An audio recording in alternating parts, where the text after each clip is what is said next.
Hello friends, we're back for another draft. This time it is called Masters Chaos Draft.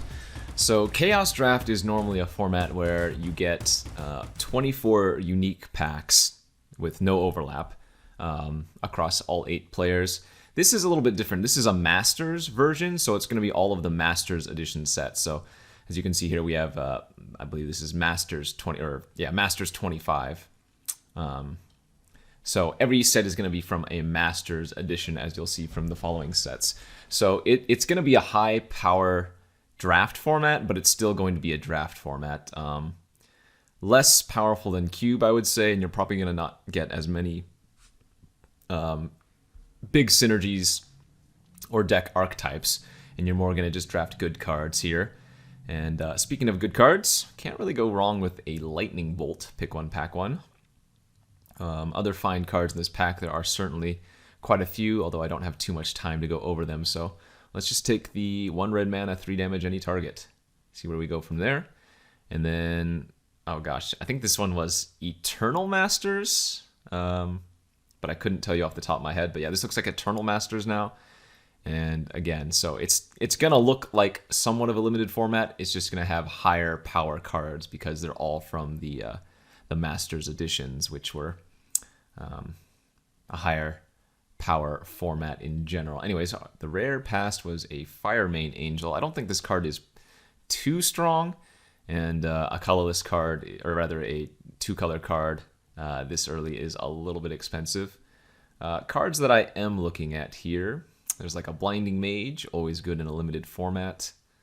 Claustrophobia is fine. Guardian Idol is okay. Stalwart Aven is okay. I think it's probably just going to be the Blinding Mage here. Borderland Marauder is a decent 2-drop, and I did already take the Lightning Bolt, but again, you're just trying to take the powerful cards here as opposed to necessarily too many synergistic strategies. So let's take the Blinding Mage and see what we can do from there. All right, Endrick Sar. This was one of the Modern Masters set, it looks like. Endrick Sar is the rare. Whenever you cast a creature spell, create X 1/1 black Thrall tokens, where X is that spell's commander mana cost. And when you control 7 or more Thralls, you sacrifice Endrick Sar. So this card is actually pretty good. As you know, if you have a sack outlet, obviously that's very, very nice. But what you can do is stagger it so that you have like 5 Thrall tokens. Then you cast a 4-drop, for example, and you go up to 9 tokens. Endrick Sar sacrifices, but whatever, you've gotten so much value out of it anyways. For us here, other good cards in the pack include like Fiery Fall. Any land cycler with a good ability like this is very solid. Glinthawk Idol, 2 flyer. Skyhunter Skirmisher could be good, but I think we go with the Fall here. The Fall is just such a good card overall. It's just so versatile. It's a land in the early game, and then a relevant removal spell in the late game. As we get another Masters 25, and this is what I was talking about here. So normally in a Chaos Draft, you wouldn't get 2 of the same pack, but because there aren't enough Masters sets to do that, there is going to be overlap. So you could, in theory, get multiple Lightning Bolts or whatever. Anyway, what is the best card in this pack? This pack feels rather weak. I mean, I'm not going to just take a Savannah Lions here. I think I might just go with the Prophetic Prism. Yeah, this pack is super weak, all things considered. Like, Elvish Apparition is decent. Loyal Sentry is like fine in a defensive deck. Lion's there for the aggressive deck. But let's take the Prism, let's stay open. We have no idea what we're doing. And what did we get? This is, okay, another Masters 25 set pack. For red and white cards, Renewed Faith is fine, but I'm looking here at the Dusk Legion Zealot. Funny enough, we do have the combo of Presence of Gond and Horseshoe Crab immediately in this pack. So Presence of Gond gives a creature the ability to tap and make a 1/1, and with the Horseshoe Crab, you can untap it with a blue. So for every blue mana you have, you can make a 1/1 elf token, kind of sweet. Primal Clay is not all that amazing, even though it would go into any deck. Honestly, the Dusk Legion Zealot is the best card here. So I guess I'm just going to take it. Could also take the Dragon's Eye Savant. any morph card is going to be okay, even if you can't morph it, as it's going to have a high target on its head from your opponents. But let's just take the Dusk Legion Zealot here. All right, and then we have a pack of Double Masters, the most recent Master set. Plenty of good choices here. We have like a Mirrorsmith, Painsmith, Chromatic Star, Glint Sleeve Artisan. Pretty good. Kind of want to just take the Chromatic Star here, but I could see taking the Mirrorsmith. I mean, it does feel like there are probably enough artifact synergies within all of the Master sets that taking something like Mirrorsmith could be okay. High upside anyways. Yeah, let's try that out. Okay, another Masters. So tons of Masters 25 here in this particular first pack. I think we'll just go with the Dauntless Cathar over the God's Willing. And maybe we're going to look to be like a red-white aggro deck. Oh, what in the world? That is a very late Wild Mongrel, though. And Wild Mongrel is one of the best 2-drops just in like a limited format. Obviously, again, this is going to be a higher power limited format, but I'm not going to pass an 8th pick Wild Mongrel. Okay, I mean, we could be moving into like green-white aggro here with the Knight of the Skyward, Eye on the wheel, Lunar Mantle, White Mane Lion's okay. But yeah, that late Wild Mongrel might push me into white-green. We'll see.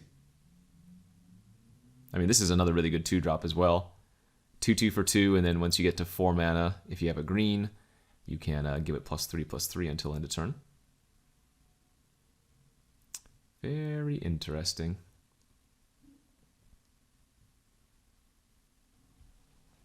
Okay, and looks like we wheeled a bunch of the white cards too. Infantry Veteran is good for the aggro white decks. Stalwart Aven can just turn into a 2/4 flyer for 3 very, very easily. I think both of these cards are quite good. Honestly, this type of 1-drop doesn't get enough respect. A lot of the time, it just makes combat hell for the opponent. But the Aven does some overtime work for sure. Yeah, and now we'll take a Skirmisher. Okay. So definitely going to go some white base. The question is, do we want to move into red or white? Red or green afterwards? And we'll have to see as we take an active heroism here. But yeah, good start for a white deck. Active Treason maybe if we go red. Again, I think you can take these morph cards and play them in any deck regardless of being able to actually transform them or flip them up, but I guess that Prism's probably not going to be played unless there's something I really end up wanting to splash. Black is probably not going to be played here either.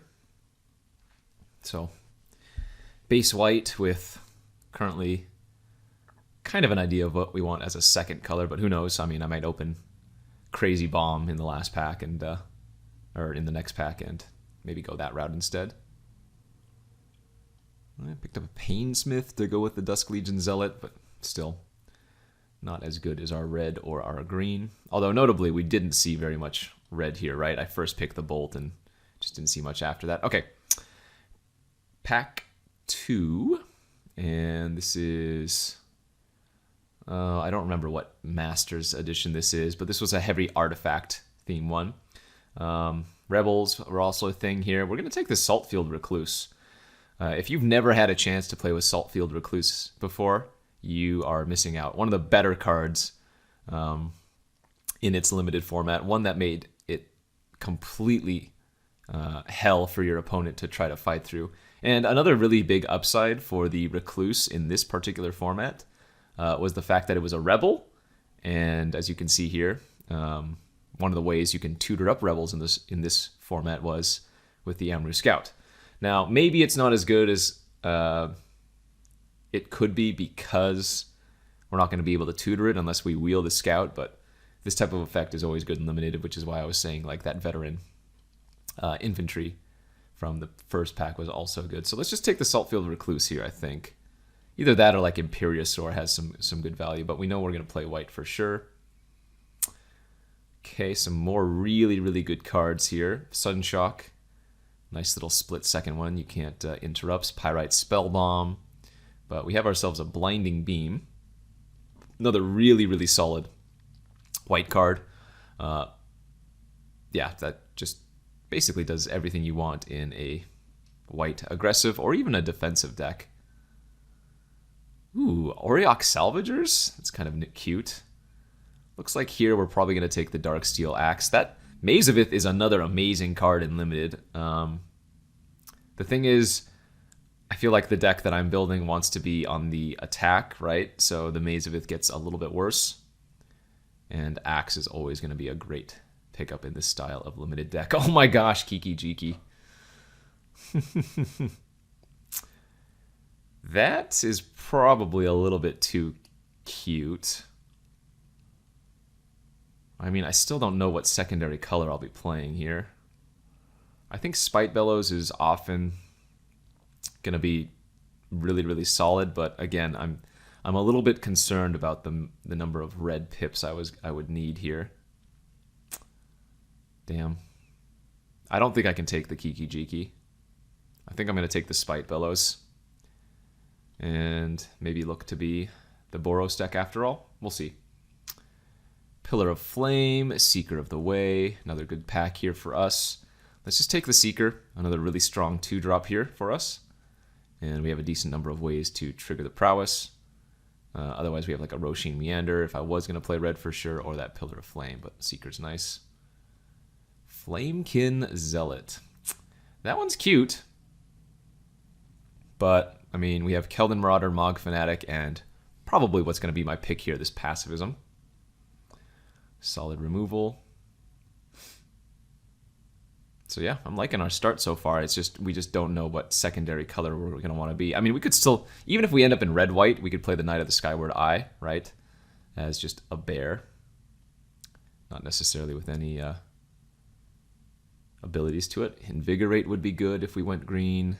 I don't think we want to take Second Thoughts. It's a little bit clunky, and again, I think we're trying to be the aggressor.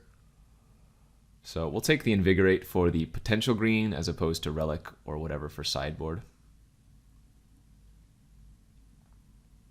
And remember, this is only pack 2. Because all of these sets are from Masters editions, you're going to end up with enough playables. Wow. 8th pick. And we got some options. 2 mana, make a 3/3. Might of Old Krosa for combat trick. Rebel Belt Maka for a combat trick. Ooh, this is interesting. Selesnya Guildgate.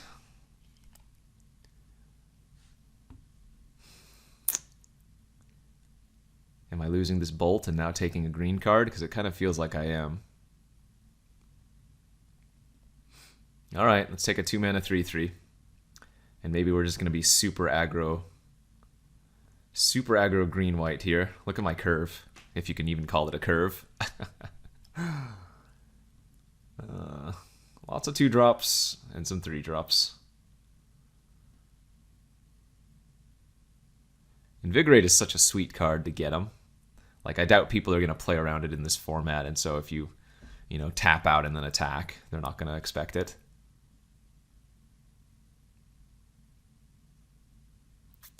We'll keep red in our thoughts, though. Could still be playing it after all.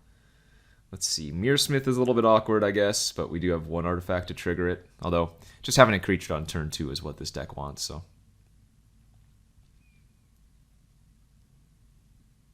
Skirmisher with Invigorate. Yeah, that's 10 damage. Or you can spot your opponent the 3 life and deal 7 effectively. Okay, we did wheel the Amru Scout out of this Modern Horizons or whatever pack. I guess this was just like Modern Masters 2 or something. I don't remember. Anyway. Oh, wait. It tells us. Modern Masters 2013. There you go. So we just have the 1 Rebel right now, which is the Saltfield Recluse. But there is a possibility of getting some more in the very last pack, so we'll have to see. Sends Enlistment, if we can find a way to like mass pump, this card is going to be good, and it also lets us mitigate some amount of flood, because, I mean, currently our deck doesn't really need any more than, what, 3 lands, so it's a fine one. Yeah, Iron League Steed also fits the theme of this deck. Ah, so does Fortify. It's not the mass pump that, you know, you dream of having, but seems like it could make its way into this deck for sure. And, I mean, normally in a limited format, you would never see a 4-mana 3/3 flyer go this late, but again, this is a Masters Edition, so there are just going to be so many playable cards that, well, you will see them. Oh, that's kind of funny. We had 2 Dream Twists. Oh, wait. Was that just a duplicate Dream Twist? I have no idea what just happened. In any case, we have one more pack to go still.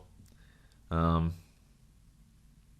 yeah, let's just find some good, cheap creatures and go from there.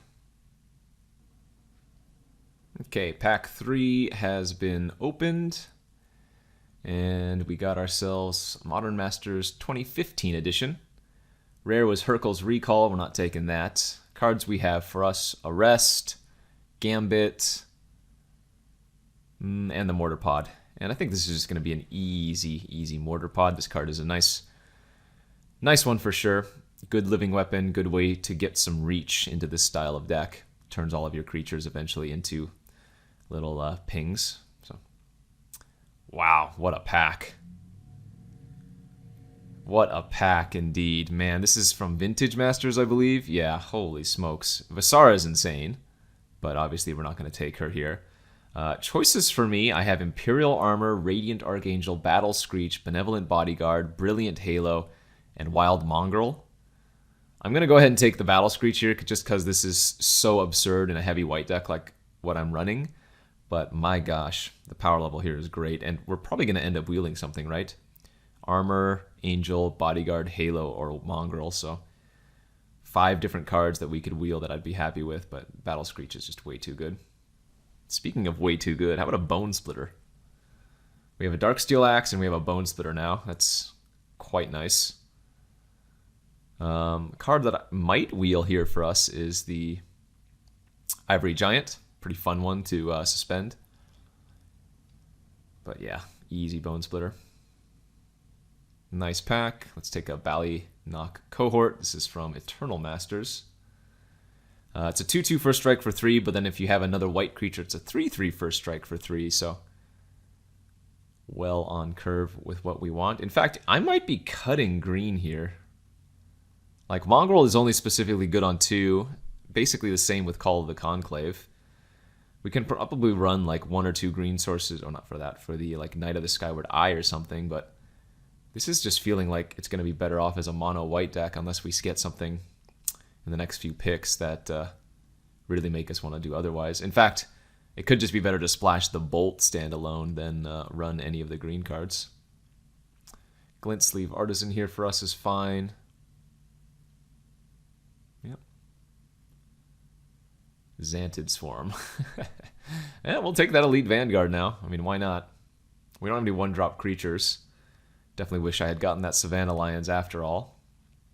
This is another, Eternal Master set. Extract from Darkness is so good. 5 mana, each player mills 2 cards, then you put a creature card from a graveyard onto the battlefield under your control. Nice one, but we'll take the Vanguard for sure. Looks like the creature count's a little low. It says 12, but you have to remember that I have a bunch of ways to create creatures, right? Sen's Enlistment is 2 creatures. Battle Screech is 4 creatures. Mortar Pod is technically a creature. What else? Mearsmith can actually make a bunch of other creatures as well. So the creature count's a little bit misleading. I wouldn't worry about the creature count that we have right here. The only card that I'm considering maybe not running is like Fortify, but even then it's probably just good enough. Wow. Okay. Well, Magma is also another really good top-end card. Like, Turn to Mist is fine, don't get me wrong, but this used to be a rare, Magma did, and, I mean, I think we might end up running it. Is that crazy? Oh, you know what? I just realized, here's another Rebel, too. 2/2 for 3, can't be blocked except by artifact and our white creatures. That means we have a second target for our Amru Scout to go tutor for. That's kind of funny. It's either that or sideboard Hillcomber Giant, but I think that's going to be good enough.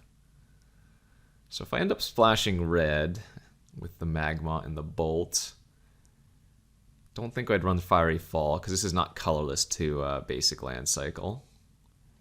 But we might run like the Spite Bellows too. Don't think we're running any of these cards. It's close. Mono white could still be the way to go here.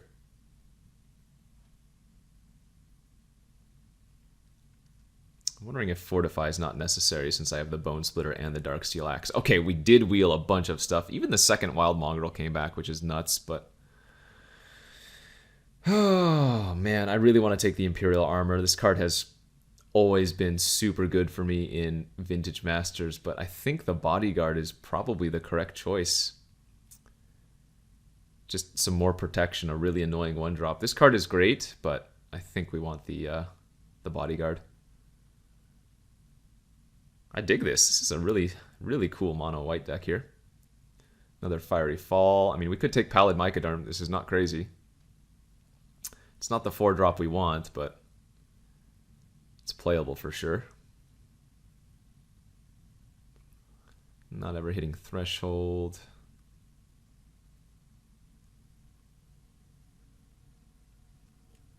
Yeah, I just have to decide if it's worth splashing the Bolt and splashing the Magma. Because Magma is double red, I would have to run like 6 mountains, which is kind of awkward. Man, Kozilek's Predator coming this late too. That was from the Double Masters.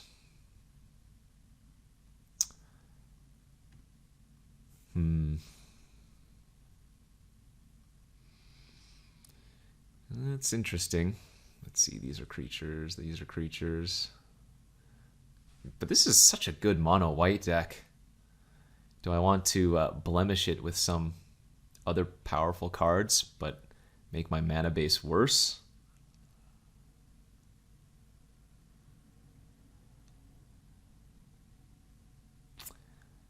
Like, I think this is cuttable.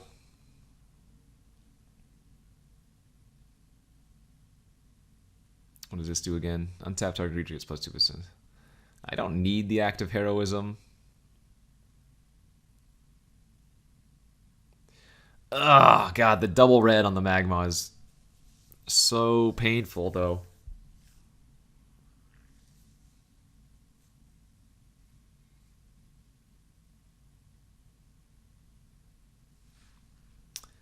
Also, could I get away with 16 lands if I go mono white? Probably.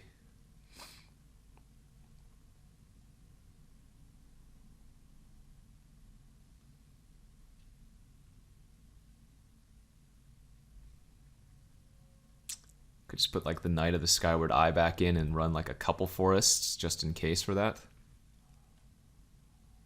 Like running 2 or 3 forests is not that crazy of an idea.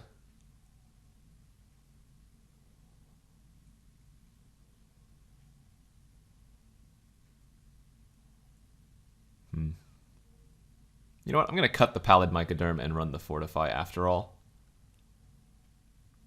I think. It just feels weird to run Fortify when I have double Axe. I think there are a bunch of ways you could build this. That is to say, do you want to end up splashing for, you know, a couple cards?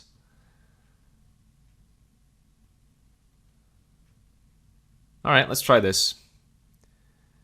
And I'm going to run 2 forests, I think, is probably okay, just for the random Skyward Eye value. And yeah, let's try this. This is Masters Chaos Draft with our basically mono white deck. Let's go. Alrighty, here we are for round 1 of this Masters Chaos Draft. 16 lander. 5 land opening hand. I think we probably mulligan this. 1 more spell and it would be a snap keep, but this is just a little bit too much mana. Okay, well, that is what you call unfortunate variance. We went from a 5-lander to a 6-lander on a mulligan to 6. I can't see myself winning if I keep this, so let's go to 5. And this hand at least has potential. We'll lose the Steed, we'll lose the Recluse, and if I can just rattle off some lands off the top, we should be okay.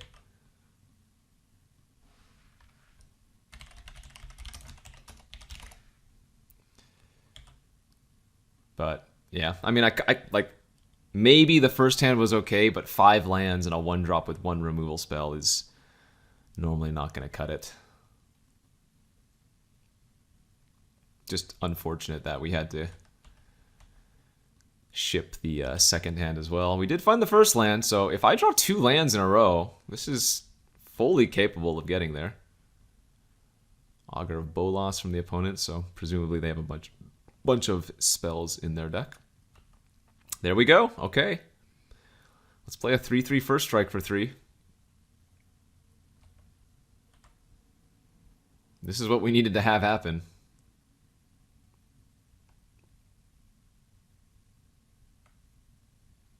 Morph creature. Could be the Dragon Eye Savant. Amru Seekers. Alright, let's go to combat. Let's attack for 3. There aren't too many things that morph could be, but I guess I'm going to play the Scout here instead of the Skirmisher.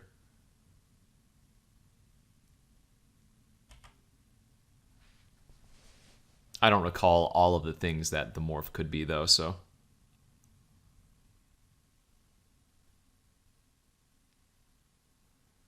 There are so many different burn spells in this format. All of the Master set have either like a 1-mana or a 2-mana burn spell. And because we're on a mulligan to 5 on the play, if the opponent just continuously 1-for-1s me with burn spells, we're going to have a big problem. Zoetic Cavern! Oh, okay, that's kind of cute. They get to ramp, in a sense. Well, there you go. Alright, I mean, I'm going to slam this Battle Screech after bashing for 5. This is 2/2 unblockable. This is a 3/3 first strike, so... We're actually looking okay, barring any way for them to clear a bunch of creatures with like a Pyroclasm effect.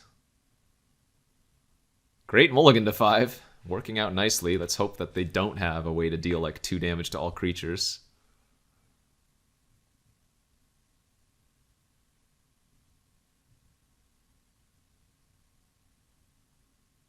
Three for 3. That ain't gonna cut it.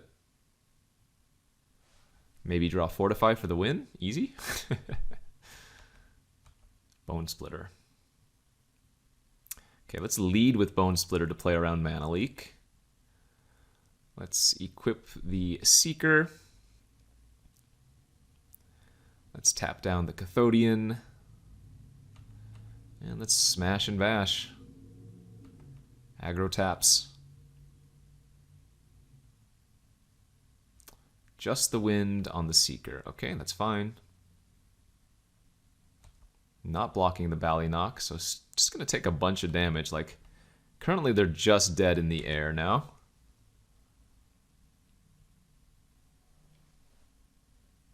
Next turn, that is.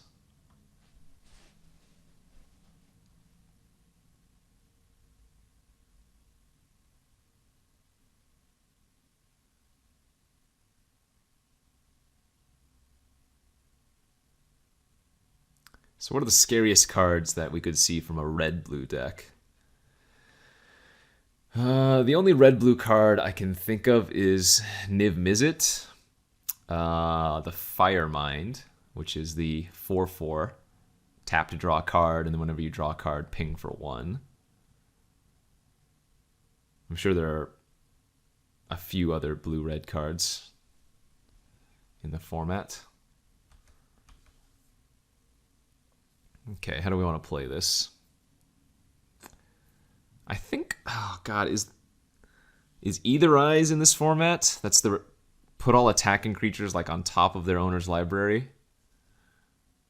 or something like that. I don't think I'm going to attack with the cohort. I think I'm just going to attack with the flyers. And maybe leave one of the birds back to play it safe against neither eyes. All right, Carbonize is what they had, so we're going to hit them for 2 here.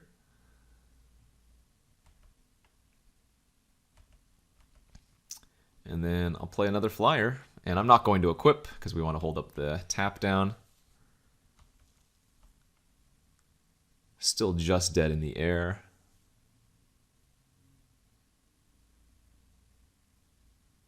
All right, nice. Whew. Pretty lucky there on that mulligan to 5, but our deck is very consistent, if nothing else. So that was very nice. Red-blue from the opponent. There are definitely going to be games where I want to bring in like Lightning Bolt and maybe Active Treason, but I don't think this is necessarily a match where I need that. So let's just run it back, go to game 2. Game 2 here of the first round. And we're on the draw this time. Not a fantastic looking 7-card hand, but certainly not a mulligan. We are hoping to never draw any more lands at this point after drawing a land immediately. Mog Fanatic from the opponent, it's good. Augur of Bolas. And once again it bricks. So, I mean, even with... Oh gosh, more land. Even with a couple spells, the Augur seems like a fine card, but it's kind of funny how often this turns into a 1/3 for 2. That just puts 3 cards you get to look at on the bottom of your library. Not attacking for 1. Is there some Convoke card? Oh! That's going to be very hard to beat. Quicksilver Dagger is so insane. Yikes. Okay, well there's another good red-blue card if we were wondering about. Quicksilver Dagger is just so absurd. I might need to bring in Lightning Bolt now and Fiery Fall after seeing that. Yeah, look, their opponent's back up to 6 cards. They just get to ping me and draw a card. Ping me, draw a card. That card advantage is going to be hard to beat. Damn.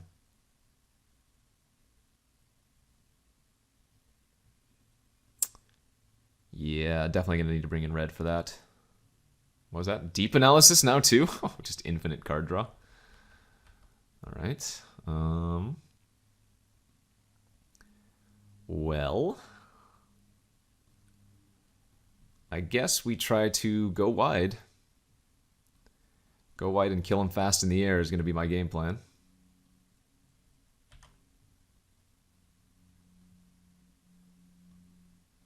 Maybe we can kill them fast enough in the air that they can't use all of their overwhelming resources on me.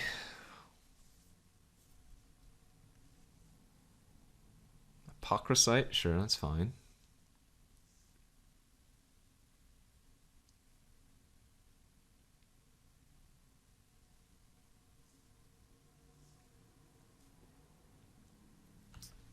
They had Carbonize last game. But I guess we make them do it. Let's bash in here for 7. Expecting to get Carbonized on the Aven and then Mog Fanatic to kill one of the 1/1s. Oh, but maybe not. Okay. That's very good for us then.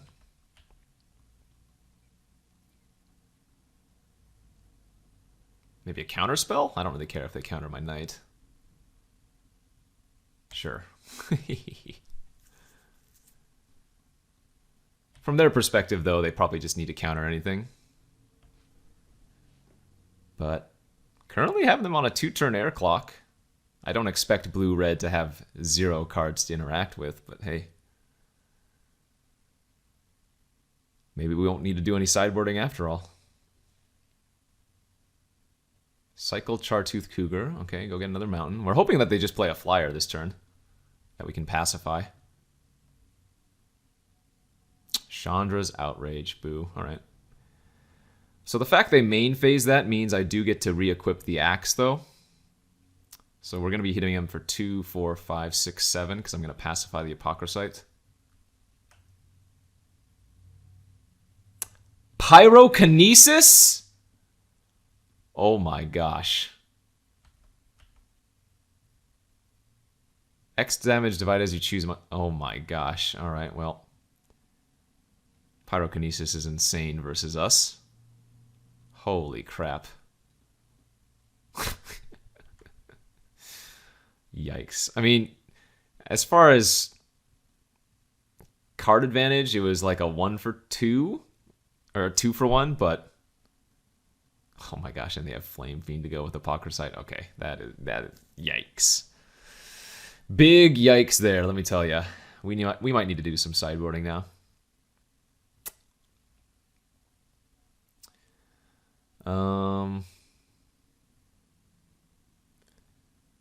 Yeah, alright, let's take out the Fortify, let's take out the Forests, let's take out the Knight of the Skyward Eye, let's bring in the Bolt, the Magma.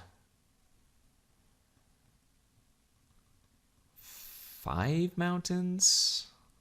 I could also bring in the Prophetic Prism, but I don't think that's good enough to bring in.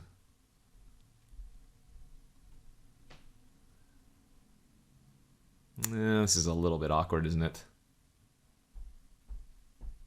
The Quicksilver Dagger is so good. Ugh.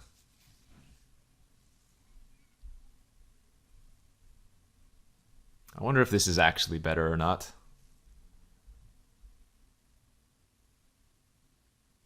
In fact, versus them, the Saltfield Recluse doesn't actually seem... Well, we're going to leave it in. It's still a tutor target with the Scout. That Pyrokinesis was brutal.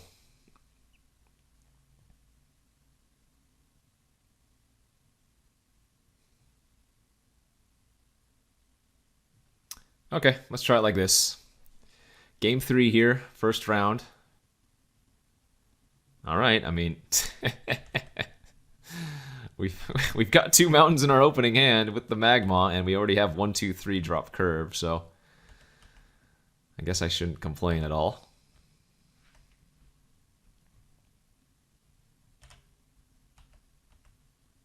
And a Mearsmith. Mearsmith not so good. Yet.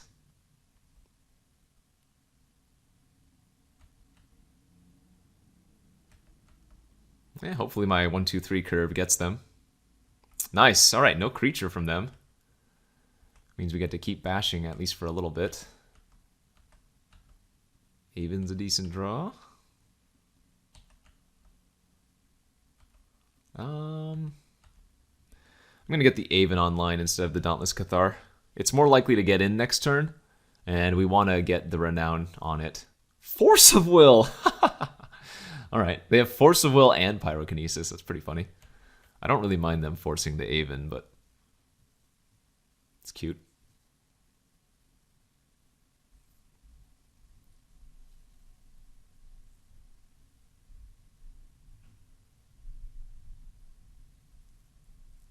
Okay, no plays. Let's go to combat. What do you have here? Plumeveil. Holy smokes. Okay, well, I guess I give my Seeker pro-white now. And they can't block.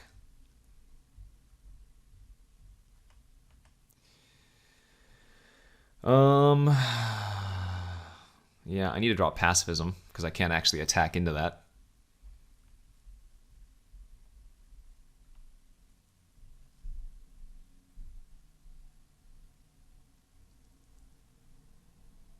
Carbonize, and it exiles. Okay. Both players missing their 4th land. Or at least were. I'm going to lead with the Mearsmith since the Seekers doesn't attack anyways. This way if I draw an artifact next turn I can start making extra tokens. Not that we have many artifacts in the deck, it's just...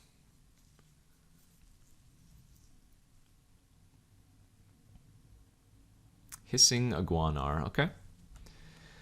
Really, we're just looking for pacifism to kill the Plume Veil. Oh, well, there's that Darksteel Axe. Okay.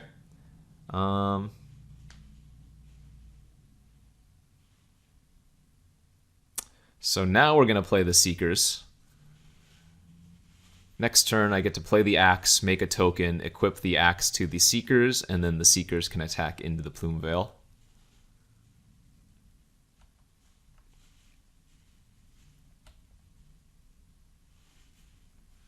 Four cards in hand, no plays.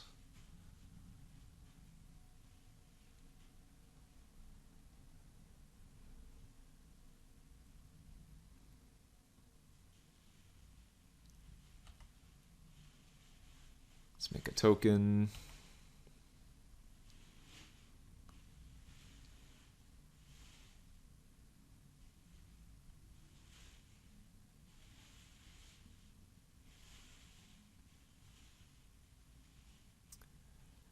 Electrolyze, very nice. Yeah, opponent has a lot of nice cards. Good deck. Now I'm even feeling more fortunate that we were able to win on that mulligan to 5.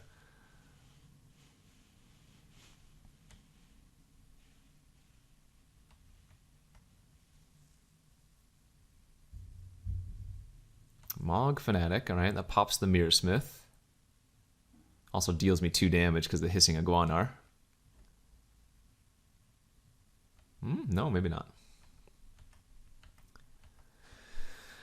Okay, so I guess our plan is to equip the Seeker, attack for 4, see if we can trade with the Plume Veil or the Iguanar.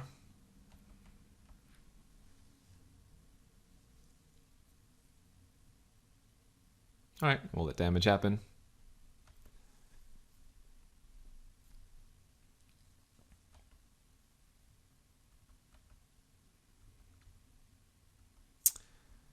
Good to get that card out of the way. And we're going to go ahead and equip, not hold up active heroism. I don't really care if they kill the Mirror Smith with the Fanatic. Forbidden Alchemy, okay. And they bend 2 lands and a Kiln Fiend.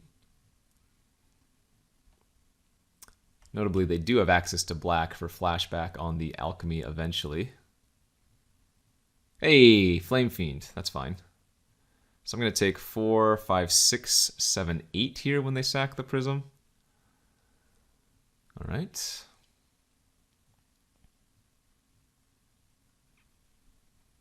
Yeah, the opponent has a very good deck versus us for sure. I wonder why they forced my flyer when they had the Plume Veil. Maybe they drew the Plume Veil after the fact. That's a little bit surprising. I'm going to play the Blinding Mage and hold up the active heroism here.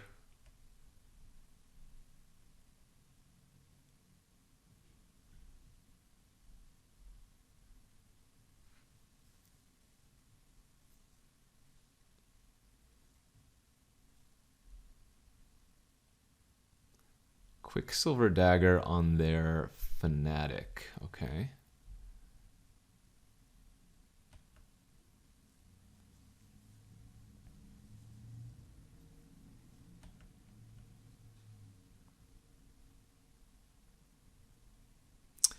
Yeah, we're pretty much just dead here. I'm going to have to take the 4, go to 4, and then the Fanatic is like already 2 points of damage with the Iguanar. So, GG's.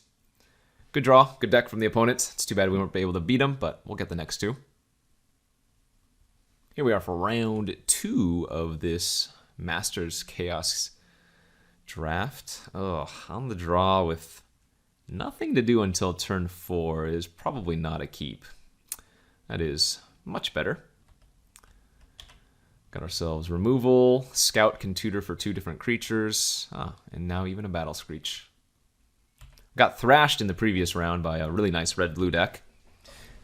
Beat them in the first game on a mulligan to 5, and then, well, then they drew their good cards the next 2 games, and we could not keep up. Playing against another blue deck here. I'm going to lead on Knight of the Skyward Eye in case they have a removal spell, since we won't be able to use the Scout until we get to 4 mana anyways. Man-o-war. Sure. If I draw land next turn, I'll play out the scout. If I don't draw land, I will also run out the scout. Just because when we do draw our fourth land, we're going to want to be able to use the scout immediately. Yeah. Okay, repeal my scout and play a plains. It's kind of annoying. Found ourselves a mortar pod and nothing else. I'm going to still play out the scout here.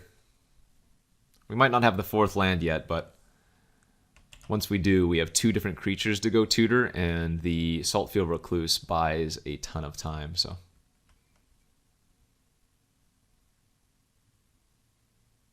Wow, Man-o-War and Muldrifter? Yikes. And number 4, one time? Apparently not. The good news is the Aven does block both of those creatures. But currently we are just getting buried by, well, the amount of mana we can utilize every turn. Sarah Sphinx, sure. Of course, naturally we draw the land the turn that I need to pacify. And let's go ahead and equip up the axe on the Aven and attack in for 3. Get it renowned while we can. Might not have a better option or a better chance to.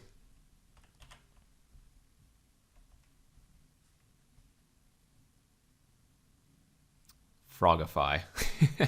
The funny thing about Frogify is that I still get the renowned counter.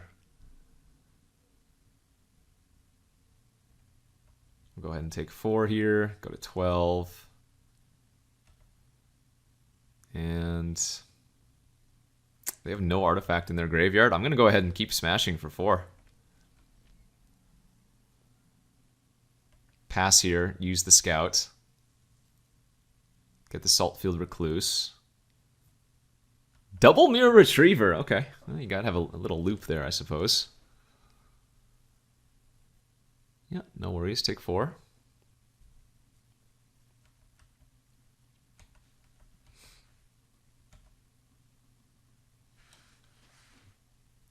Let's get the Recluse. 6 land. All right. Is it worth it to attack with the Aven here? They just block with a Mirror Retriever, and then they block with a Mirror Retriever on the following turn. That's fine. Let's start getting their Retrievers to the yard. With the Recluse, they don't really have any good attacks anyways. Oh, they didn't even block. All right. I'm going to lead with Mortar Pod, see if they counter this.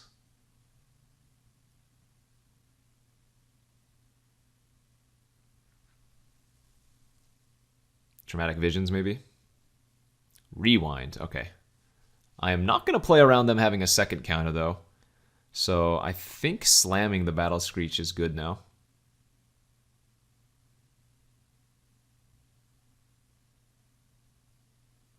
Ooh, circular logic. You got me. All right.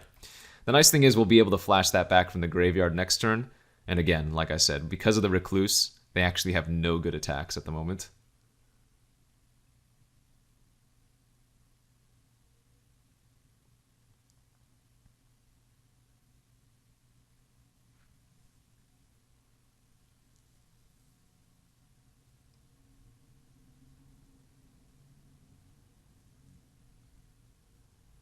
Laboratory Maniac? What the heck? That is a surprise to be sure.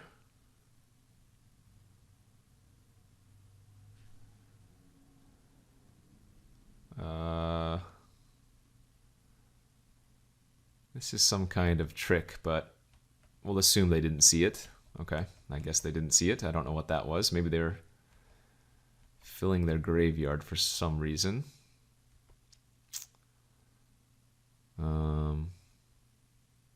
Yeah, let's attack with our Aven again. Our Frog Aven, as it were.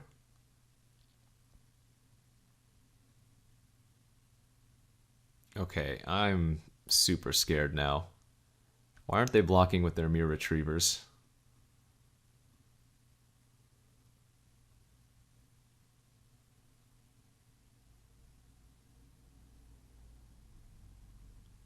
Let's play the Knight of the Skyward Eye. They have another counter spell. Okay.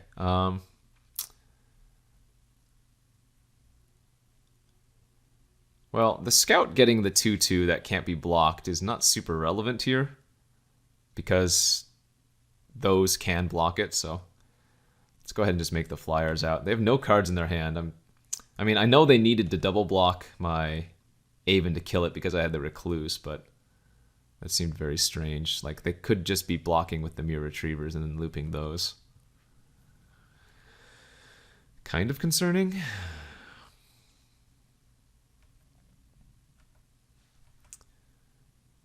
So I have the option here of like upkeeping and using this to get the last rebel out of my deck, but I don't think we're going to do that. I think we're just going to equip the bird. Attack for 4 in the air.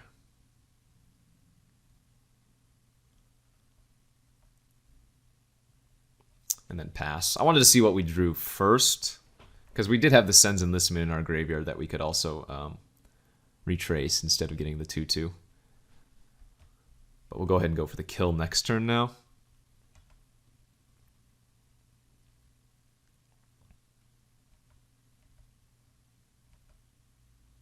I don't think I need to show them the Blinding Beam. They are just dead on board here.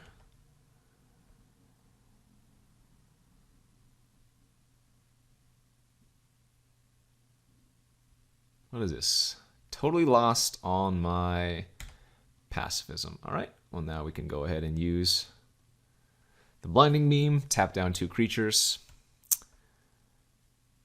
and that will be all she wrote. So the opponent has 1, 2, 3 counter spells and a bunch of instant speed interaction effects. Scary, scary.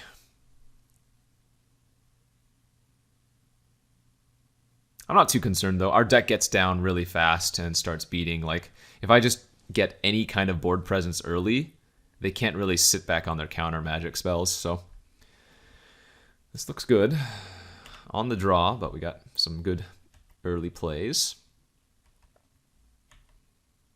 Once again, in the position of just needing one land to really pop off. But, oh man, Arcbound Ravager. How many? Oh, I guess. Oh, they have the 2 Mirror Retrievers, don't they? Wow, that's actually great. And the what's it called? The that artifact that draws a card. The Wellspring, Ichor Wellspring. I think it's called Ichor Wellspring. All right, land. You are not a land. This is where a situation might arise that is problematic. Because I missed that 3rd land drop, they're getting ahead on board. And if I don't draw a land here, okay, thankfully we did. It could have gone really poorly. Let's get the Aven online. Again, first things first. Try to get that Renown counter on it. 5 mana pass. Well, we all know what that means. They've totally lost. They have a bunch of counter magic.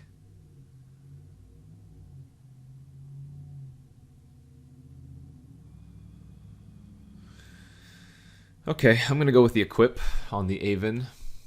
I'm going to play around counter magic and not play around the totally lost.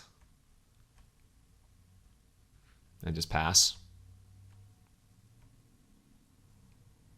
If they just want to keep sitting back on nothing, that's probably fine by me. Although I could probably afford to run out like the Saltfield Recluse on this board, no problem. Yeah, smashing for 4 again. Yeah, I think I'll play the Recluse out. I don't really care if this gets countered. Oh, they didn't even have a counter for that. So I guess they're flooding out really poorly. Or really badly. Skywise Teachings. Okay, that's another scary card with all their counter magic, but looks like they're probably not working with too much, so in this case, let's attack again for 4, and then just get our other flyer online. I know I could be attacking with the Skyward since I have 4 mana to pump it, but I don't want them to block with the Hussar, and then I have to pump. I guess it's a free roll, but...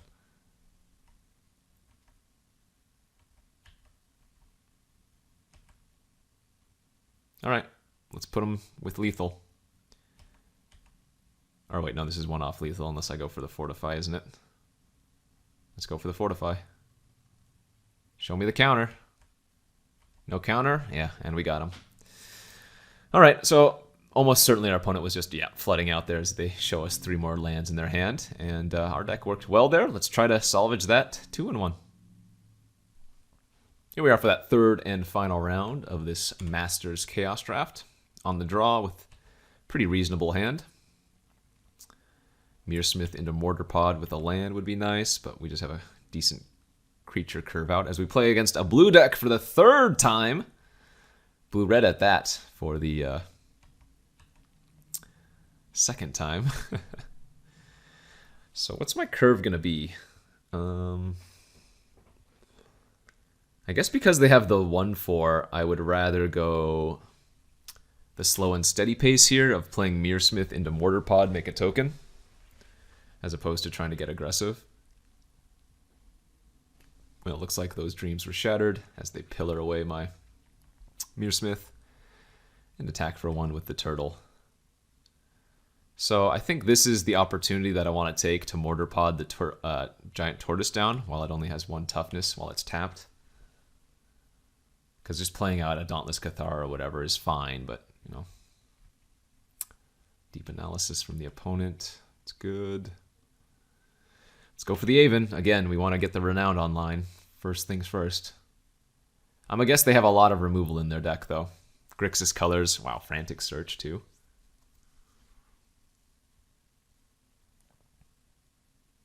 I've done a couple of these drafts now. I'm guessing, like, aggro can be good, but the removal is going to be so good in this format.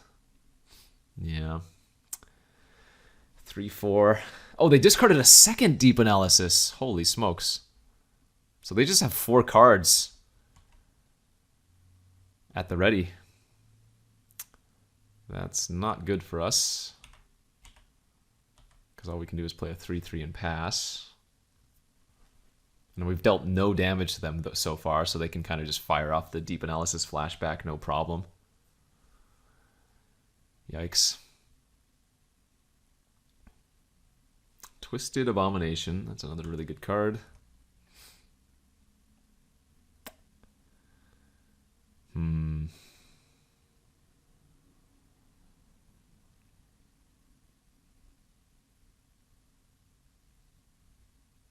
Okay, let's attack with the Ballynock.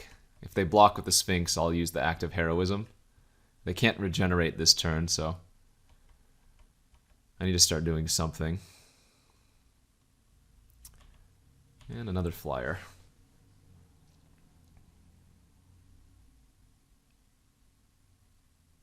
Alright, there's 1 Deep Analysis flashback. They go to 14. They have 4 cards left in their hand.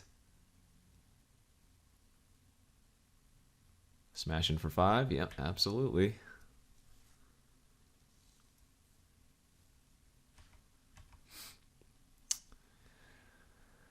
Oh, can't really afford to attack into all that open mana, though.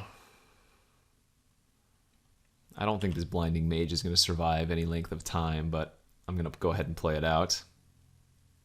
Dissolve. Okay.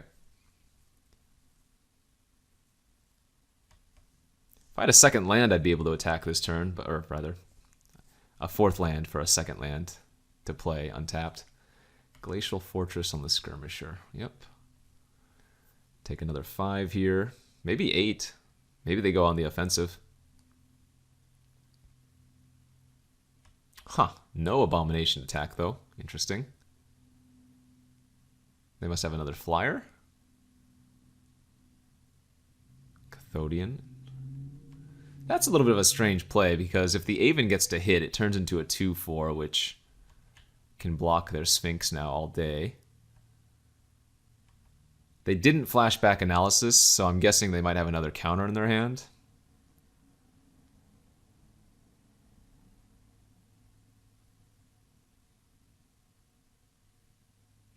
Oh, sure. Put target attacking. Okay.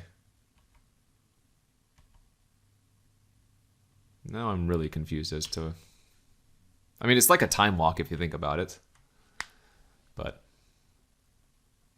could be worse. Yep. Flashback analysis. I mean, look how many more cards they've gone through. 9 cards deeper in their deck. All right. I mean, the first strike on the Cathodian, they might have messed up here. No, they had it totally lost. All right. GG's. Good enough. Double time walk. We just missed a lot of land drops, but they had so much card advantage on me, and I had no early pressure, so... Maybe this is not the way to go in this format. My guess is that because there are so many good removal spells in all of the Masters formats, you know, that are like common, all decks, or at least those blue, red, black decks, which we've played nothing else of, basically, are going to have a lot of good, cheap interaction for this type of deck. So I need to get on the board early. I need to find like Battle Screech and win that way. But let's go to game 2. Okay, game 2 here of the final round. Got smashed in the first game, and more mana issues here. At least this one is keepable. I'm going to pitch the Fortify since we already have Axe. And we might be able to win with just these 4 cards. We'll see.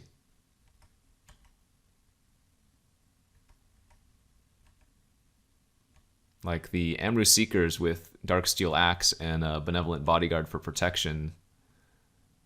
Seems like a completely reasonable game plan.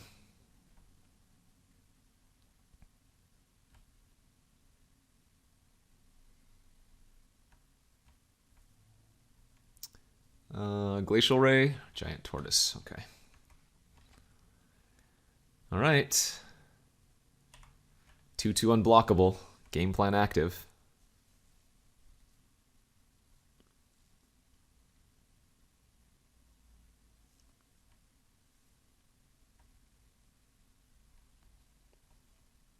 Ooh, no land drop from the opponent. All right. In fact, I'm just going to attack for 2 here, not 4. And then play out the Dauntless Cathar. Because all of our creatures with the Darksteel Axe can attack into the Tortoise, so no fear there. And this is a good turn where they don't have...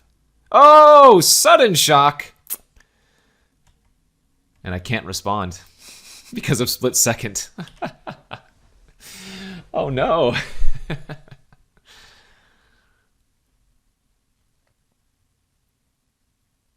That's funny. Okay, cycle Twisted Abomination, go grab a swamp. All right. Sends Enlistment. That's not good enough. I just need a smash in for 5.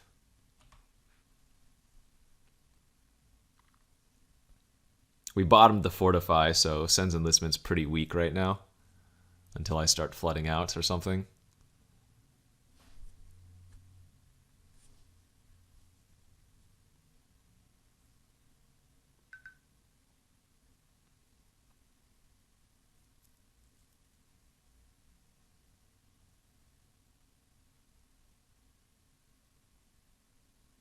Six cards in their hand, all spells. I need to draw a Battle Screech next turn is probably our best chance to win.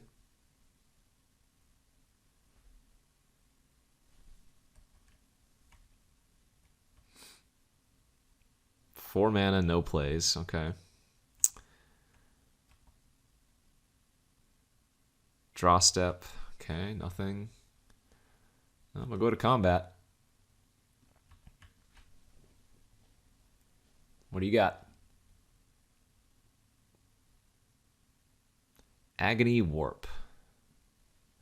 So they're going to kill my bodyguard with this anyways, so I might as well give my Cathar, or attempt to give it protection. And protection from blue here. They could still have Glacial Ray or whatever. Looks like they don't. All right.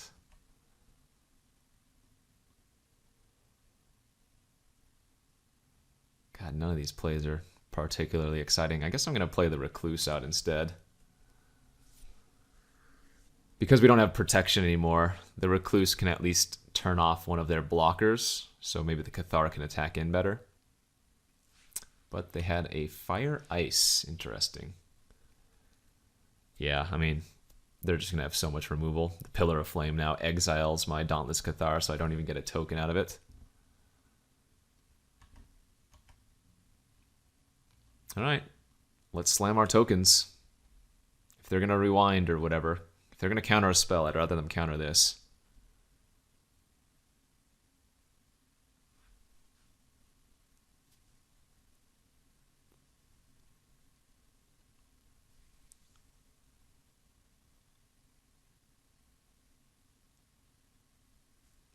Discarded Forbidden Alchemy and a Mountain. I guess there's no reason for them to counter Sen's Enlistment since the 1/1s in the face of a turtle don't really do much. They have their Sphinx again, sure.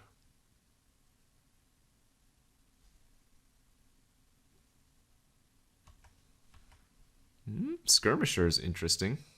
How did they scry? Double top. Well, that's not what we want to see. I don't think I'm going to play the Bone Splitter out. I think we're going to hold it for Prowess trigger on the Seeker of the Way on a following turn.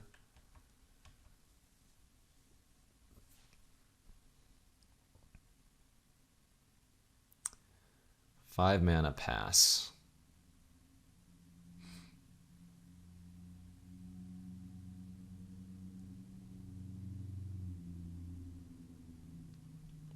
Let's just play the Glint Sleeve, make a token, and pass. No need to run into any tricks.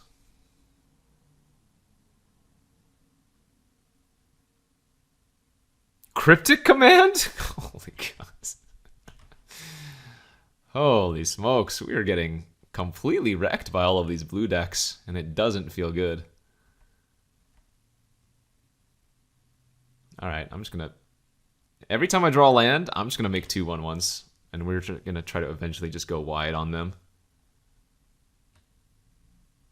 Like, Sen's Enlistment is surprisingly effective versus them, since the majority of their removal is just 1-for-1. So eventually making enough 1/1s is gonna probably be good enough. Looks like they just used Totally Lost on me, sure.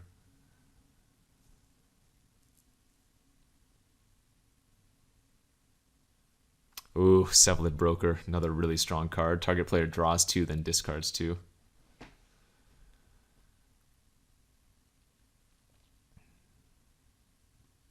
Alright, this turn I'm going to play the Seeker of the Way and equip it with an axe instead.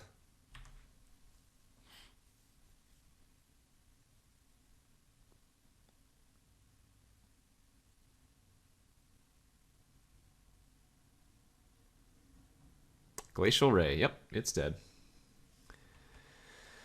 Oh man, this feels like a horrendous matchup. Oh, they played out their 7th land instead of looting? And now they're attacking me. What does this even mean?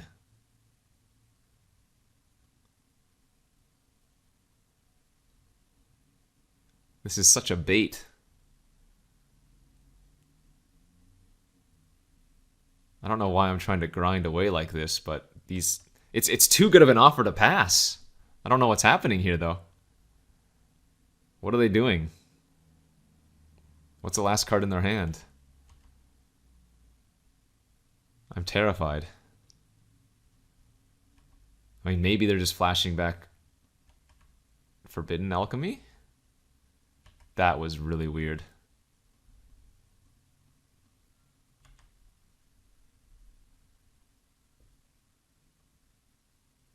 Yeah, there's their alchemy. Okay, I'm not sure what their game plan was there, but 3 lands milled, so...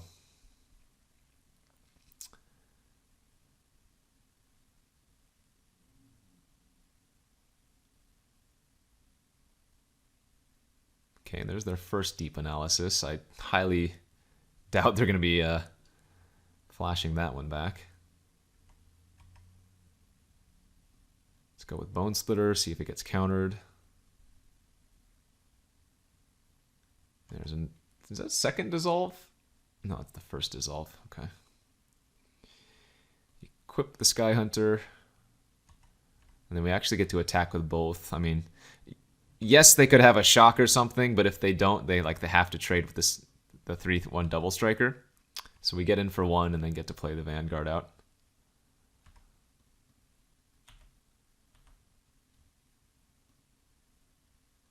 Battle Screech is the card we're looking for the most. Okay, they flash back their deep analysis. They're at 2 life.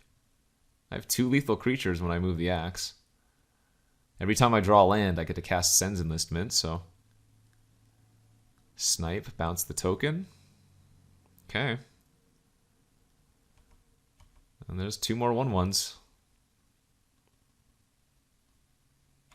The other play this turn was to equip the axe and force the trade with the snipe, but, I mean, we just want to put the pressure on and go wide. Another deep analysis. So that tells me that they're tapping all their black mana that they don't have anymore. Or very unlikely to have any more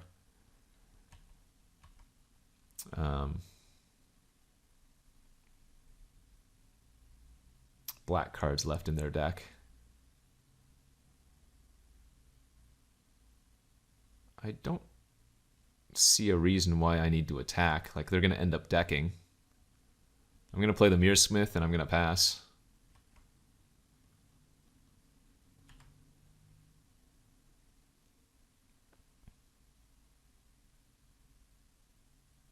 Ah, Choking Tethers. Okay. That draws them a card, though. They have 4 cards left. 7, 8, 9, 10, 11, 12, 13, 14. Yeah, they probably have 2 or 3 lands left in the last couple cards.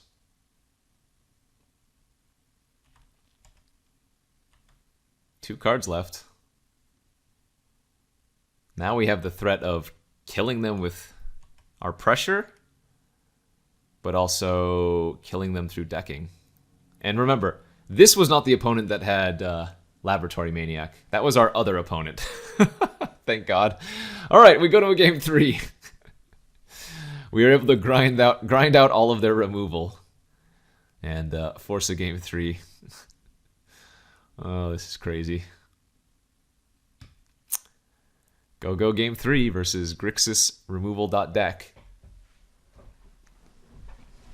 As evidenced by that game, our best cards versus them are like Sen's Enlistment. Yeah, nice. And probably, if we can find it, the Battle Screech. Fine hand here. Probably going to end up trading all these creatures for one for one removal spells. Oh, there we go. Our 2 best cards, Battle Screech and Sen's Enlistment. So the Screech we want to resolve underneath a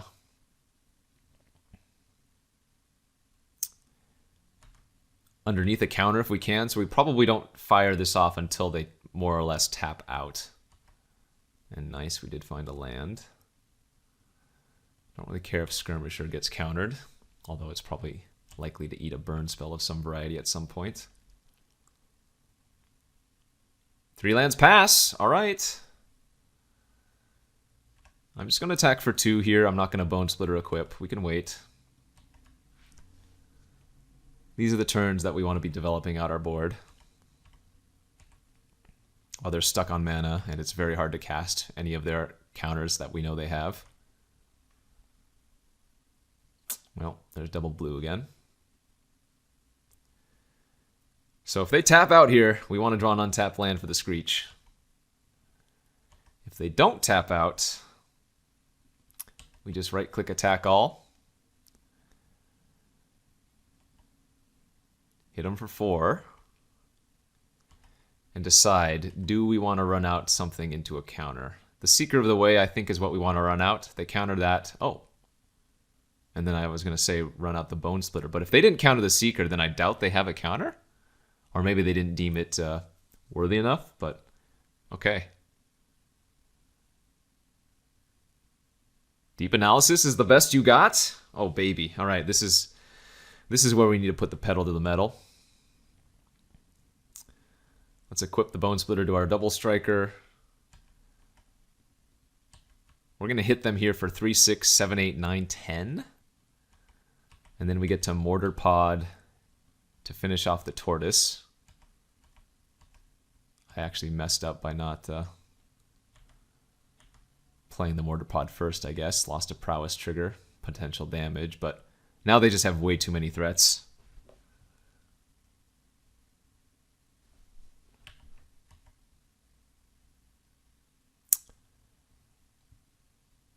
So let's equip the Skirmisher.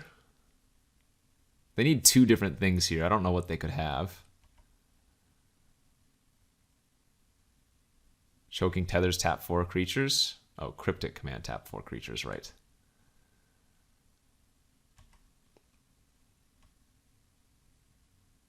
I mean, as soon as I start drawing a couple more lands, we get to move Mortar Pod and shoot them for 2 of return. I'm sure there are things in the format. Like, is there a Wildfire in Masters 25 or something? That would be pretty funny.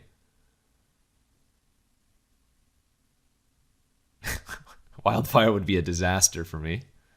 Cathodian doesn't do it.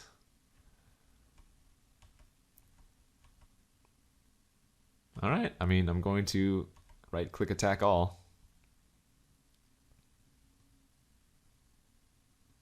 Cycle Choking Tethers, tap down my Skirmisher, block here, still take 6. And even if they do have like a shock, they still take exactly 4, and then we have the pings available, so.